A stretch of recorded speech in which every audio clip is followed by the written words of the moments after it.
So to kick off our end of the year videos, we're going to be going over my top 10 albums of the year for 2023. Now, of course, there's a ton of albums I listen to that I think are great, and there's probably so many honorable mentions that I'm leaving out, but I can't sit here and ramble all day. I had to narrow it down. As tough as it was, I had to narrow it down to the best albums that impacted me the most this year and that I enjoyed the most this year. I also wanted to mention, don't really worry too much about the ranking. It's loosely ranked 10 down to 1, but it's not like permanent. You know, it could change down the road, but for the video's sake, just don't really worry about the ranking too much for me on this list. Make sure you guys like the video, subscribe to the channel if you're new, and make sure to comment down below your guys' album of the year and favorite albums of 2023, and let's get this party started.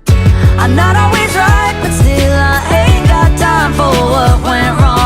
With Miley Cyrus's Endless Summer Vacation, I feel like on songs like You can still feel her country upbringing and roots peek through her music. She really does go all out on her breakup that she had on a song like Jaded, and she really doesn't really know where she's left going next in life on one of my favorite songs, 1,000 Miles. I will say I think the middle of the album was just alright when she attempted more, I don't know, dancey midnight club type songs. She had a couple of those. That part was kind of just okay for me, but I do think that songs like Flowers, which was the hit lead single, which was one of the fastest songs ever to reach 1 billion streams that quickly, I feel like that fully deserved it. I think that was one of the better like hit songs, pop songs of the year. And later on in the summer when she added Used to Be Young, where she reminisces on her career and her older self and whatnot, I feel like she had a lot to talk about on this project. It was her best album in years, and this album grew on me more and more, and I just barely snuck it into my top 10 over a couple other things this year. It really stuck with me and really got better and better in my opinion throughout the rest of the year. What the fuck is you on?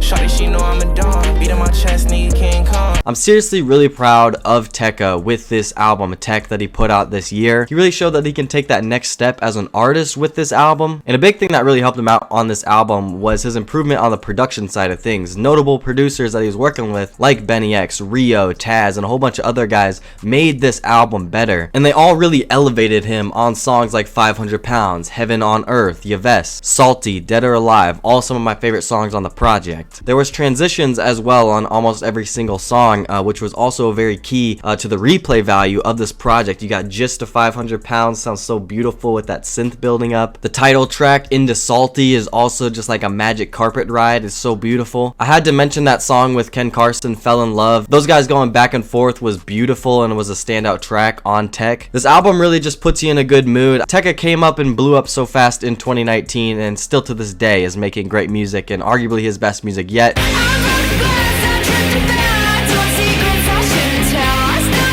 Olivia Rodrigo is back again, opening her drama-filled journal of teenage stories with her new album, Guts. She absolutely kills these pop choruses on songs like Vampire, Get 'Em Back, and Pretty Isn't Pretty. My favorite songs on this project are actually those chaotic, Avril Lavigne-like pop punk songs, such as All American Bitch and Ballad of a Homeschool Girl, but I still really enjoyed, you know, piano ballads and what she had to say on this project with, you know, The Grudge, and the last song on the album, Teenage Dream, as well, was really beautiful before that final send-off. I feel like overall you really do get a chapter of her life. I feel like her writing is very easy to follow, and to me Guts was kind of a double down and almost like a part 2 to Sour, which came out a couple years ago, except for I pretty much like Guts a little bit more. Days come and go, but my love don't stay. Uzi put out a very lengthy and yet experimental type of album this year with Pink Tape. And even though this track list is really long, I will still defend it to this day. I think there's so many highlightable moments, you know, starting with your kind of typical, you know, Uzi that we're used to with Flooded the Face, ×2, and I Gotta. He brought in his new kind of like growl style of like ad-lib and music, you know, with the whole punk influence, Whole Lotta Red knockoff songs, and he even did the growl thing on songs like Spin Again. I mean, I can get how people wouldn't like songs like the Chop Suey cover or the Baby Metal feature, Bring Me Horizon feature. I get why people, you know, wouldn't really like that or would put them off on this album. But even the other kind of experimental stadium rave type songs with Nakamura or Fire Alarm grew on me so much and are some of my favorite songs on the entire project. Definitely the most underrated songs on the project have to be Rehab and Come and Go. Uzi going over his stories of actually like being in rehab, going through things, being stressed out and insecurities and that type of stuff. I feel like these songs were more, you know, where he opened up a bit to us, and he actually had something to say, and I really felt him on those tracks. Those were two of the best songs of the year in my opinion. I think Pink Tape was fun because it was an album where it was an experience from front to back, even though you could almost kind of put this album on shuffle and it would be just as fun and good. It was very interesting to go through it, you know, track by track, not knowing what you're gonna get. I don't think it's Uzi's best, and there's gonna be a couple other hip-hop albums above it, but when I think of 2023, I'm gonna look back and be like, hey, I enjoyed Pink Tape. There's lots of good stuff on here. It definitely needed a mention somewhere in my top 10. Yeah, we get every breath I take without you. With Trippie Redd's A Love Letter U5, I always felt like I was playing a completely separate album from everybody else that was listening to this one. I feel like you're not going to find too many people out there that actually enjoy this project as much as I have. Like, come on, you got songs like Take Me Away, Reality, How You Alive, all amazing singing performances, R&B cuts from Trippie Redd. He had a few songs that felt like a Drake or Kanye inspired type of production with I'm Mad at Me, or on songs like The Hate. And I definitely think an underrated part about this album is Trippie's sampling. Definitely the best sampling of his career. You got my favorite 80s album, you know, with Melba Moore sampled on Took My Breath Away, just beautiful. And there's other instances of great sampling and improvement from Trippie on the production side of things at times on this project as well. I felt like Trippie actually picked, even though they weren't like the most mainstream features, I felt like everybody that Trippie picked, whether it was Sky absolutely killing it on songs like A Feeling and her hook on Took My Breath Away, Wayne, Leroy, all great features that stepped up and made the songs better. And yes, I know the lyrics for Trippie can be a big problem and he can have a lack of substance, and I feel like the lyrics are very hollow at times, and I've said before that I really want him to dig deeper and dive into different topics. And I don't really care about like the Liger bar that everyone made fun of. Think About You was like my favorite leak, so of course I'm gonna enjoy that being officially released. And I like how Love Letter 5 is a little bit different than the rest of the series, where I feel like I get like island vibes with songs like Thy Motion. I guess as a Trippie fan, like I appreciated it and I really liked it, and I find a lot of value in the majority of this track list. Even though I don't think there's too many like consistent back-to-back-to-back runs on this track list, I still think it was one of the better albums this year. It was like I think one of my most played albums of the year as well, and out of Trippie's 3-4 albums this year, this was the best one for me, just barely.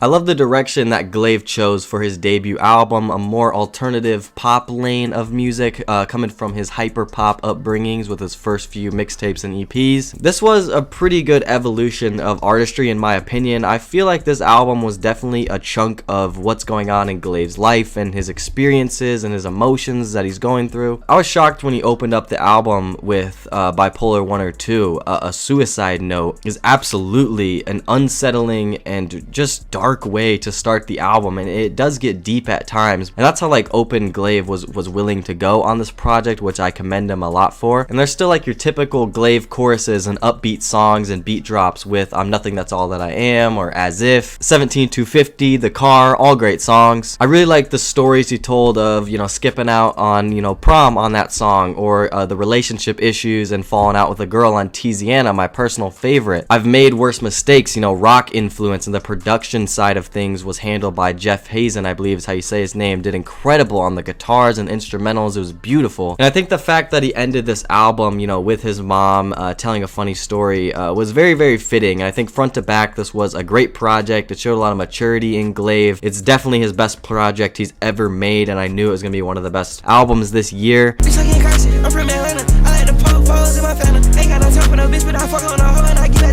Ken Carson manages to pack a ton of energy on his high-flying album, A Great Chaos. This album probably has some of the best replay value all year, in my opinion, with my favorite songs being Nightcore 1 and 2, Fighting My Demons, Jennifer's Body. There's so many amazing tracks on this. You can kind of expect most of Ken's bars to be about women and fashion and drugs and whatnot, but A Great Chaos is like a pure fun experience. You know, where does the production take you? What do the beats do? What does the energy do to you? That's really like the main focus of this project. project. I feel like Ken didn't really come to play on this album. These are hands down some of the best performances we've got to date from him. The 2 songs with Lone were really fun, had catchy choruses, and I thought the song Me and My Cup had a good tempo to it. I really could have gone without the more kind of grungy, distorted songs like Lose It and Hardcore. That's not really up my alley. I more so liked the beats and instrumentals of Overtime or Nightcore 2, just because those tracks are a lot more smoother. I feel like everything Ken worked for on his previous projects of Project X and you know, the EPs and whatnot, I feel like he worked his way up and it all built up into this moment for a high performing album where Ken launched out of the underground and is really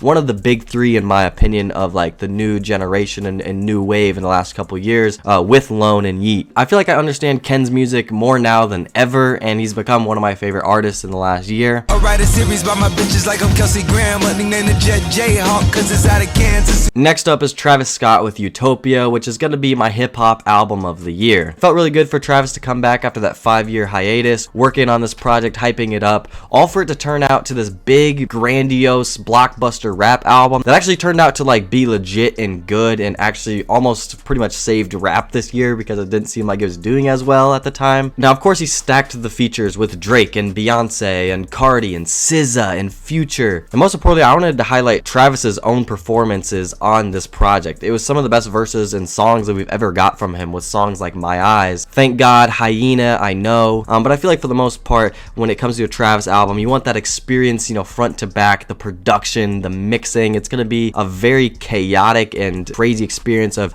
you know, Travis world building and giving you a utopia world to really live in, and he's, you know, fully in character. I feel like Travis at this point is becoming like a master curator, and I feel like this album was something similar to like what Kanye West would make. I still think there's a song like K-pop which just still seems so out of place and just didn't really work out, but there are songs on this album like Del Resto and Sirens which really grew on me and I actually like now. Modern Jam, Meltdown, Fiend, Hyena, and there's a few others that are some of my favorite songs of the year, some of my favorite Travis songs ever. This album is genuinely stacked and was 100% worth it. He gives you songs like Telekinesis and Until Further Notice to wind down the album was just beautiful. I usually don't enjoy Travis this much. I mean, he's always been entertaining to me, but he was never like one of my favorite rappers, and so for him to have this impressive of an album, arguably my favorite Travis album, I don't even care. Super impressed. Utopia was amazing.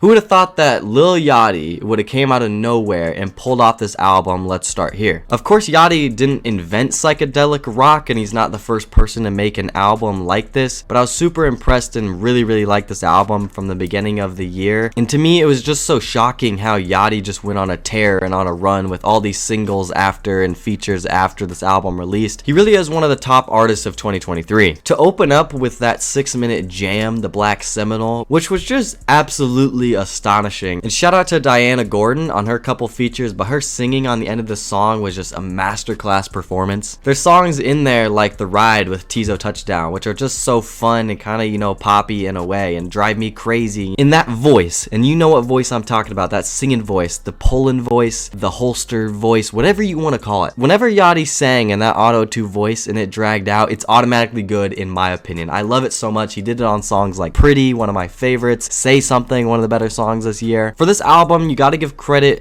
to the producers and the whole team working on this. I know Yachty brought in Daniel Caesar for, you know, a hidden feature and Fouché to work on this album. I'm sure many others. You got to give credit to Tyler the Creator as well for you know, pushing Yachty to do something like this and really step out of the box. Yachty said he wanted to be respected as an artist, and in my opinion, he's got it. My favorite run on the entire project and one of my favorite moments this year in music was that run of Say Something to Paint the Sky, Should I Be, into The Alchemist. Is just beautiful, all transitioning into one another. This is a top album of the year for me, but Let's Start Here was like easily my 1 or 2 the entire year. Don't even know what just happened. Everything I said last For the last album I wanted to mention, you know, arguably my favorite album of the year, we got The Kid Laroi with The First Time. To me, Laroi executed his debut album the exact way he should have. He really did use the fuel of his breakup to make this album better with songs like I Thought That I Needed You and Bleed and Where Do You Sleep. I will say Sorry is like arguably his best song he ever made. Definitely the best rap song he ever made. That is like peak Laroi in my opinion, as the intro to the album really just took me by storm. And I feel like his production choices, and maybe it was just the people he was locking in the studio with, just completely elevated this album to another level. Song with Clams Casino on Nights Like This, Omer Fedi what did amazing on What Just Happened and Bleed and Love Again. So many others on the project as well. It was crazy to see a couple Benny X songs on some of the rap songs, a Benny X and Filthy song. It didn't even make sense, but we had it and it was great. And Laroi's been a very versatile artist most of his career, and he added, you know, his pop punk elements and pop and rap and added different types of emotion of heartbreak music and sad music. I mean, he added lots of different variety to this project, which I commend him for. I think Kids Are Growing Up was the perfect outro and one of my favorite songs this year. I think that message to his mom,